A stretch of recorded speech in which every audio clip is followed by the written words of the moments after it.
परमपिता परमेश्वर की असीम अनुकंपा से आज गायत्री महायज्ञ का चौथा दिवस और रात्रिकालीन वेला में हम सभी उपस्थित हैं, जिसमें मुझसे पूर्व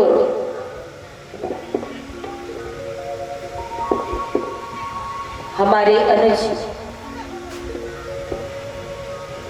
ब्रह्मचारी देवव्रत से भी आपने बड़े अच्छे विचार सुने कि हमें दुख क्यों मिलता है और उसमें हम भगवान को हैं, परमेश्वर को हैं। तत्पश्चात मंच के संचालक आदरणीय ज्ञानचंद जी के माध्यम से आपने कर्म पे व्याख्या सुनी भजन के माध्यम से।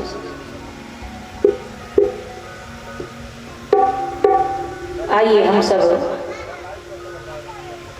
मिलकर के कड़कड़ में विराजमान उस परमेश्वर का निज ओम नाम मुख्य नाम ओम सब लोग स्मरण करेंगे। जिनके मुंह में गुटखा पुकार सिगरेट होगा वो कृपया ना बोलें।